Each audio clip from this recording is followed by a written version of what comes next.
guys. Kill it. We went in det mode. What we're testing here is the straight line Y pipe, which made, I believe, 2.5 horsepower at Dyno.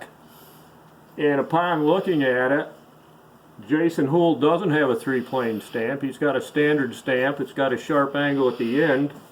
So we're going to give him an A+ for matching stock on a fairly quick run. Well, way slower than the Superflow guys. And guys, here's our stock. More power coming up through, more power at the peak. So there's the straight line Y, matching stock in the mid-range, matching stock near the peak, and so I decided to slow it down a little more, and here's what happened. Good job, Skidoo engineers. I slowed it down at 7,700.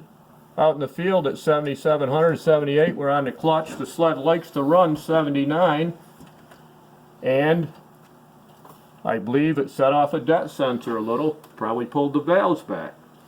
So, guys, the moral of this story is, if you're dumb enough with these modern sleds to believe all the BS in this industry and waste your money, go right ahead. As I said last summer, after a lot of testing, Skidoo has a 3-plane Y pipe. Unless somebody builds a 3-plane Y pipe and does a hell of a job, they're not going to match stock on a heat-soaked run. They may pick a half a horse to a horse. Again, I can't explain this. I don't know how. The Bikeman Y pipe that Jim got 2.5 or 3 horse on back in 08 or 09 or 10.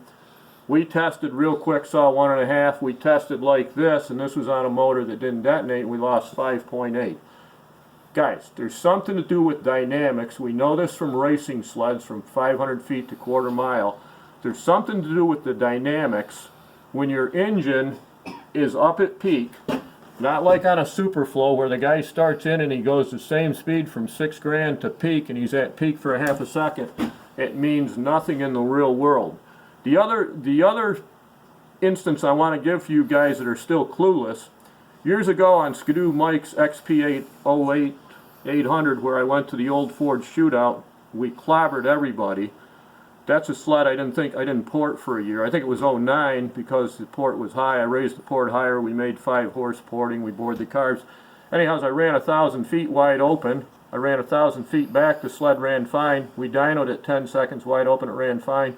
Skidoo Mike takes it home, calls me up and goes, "You're an idiot," because he spent a day at Ingles Performance changing everything on the sled. You know why, guys?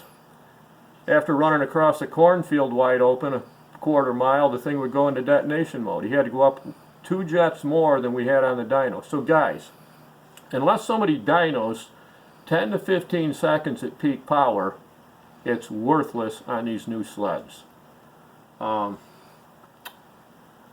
Am I frustrated? Yes, I'm frustrated because just like the magazines, there's so much BS out there, the average consumer is clueless. So the only good thing of all this is we're going back. We've made an even bigger pipe. Our pipe makes 2.5 right now. I think we can get 3 heat soaked. We're making 5 in the mid-range out in the field. It feels great. It's running more mile an hour. The other thing, when Dyno tested, they had 2.4 degrees of timing.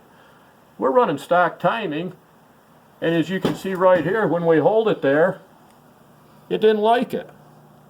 Here's the run before that was quicker. It liked it.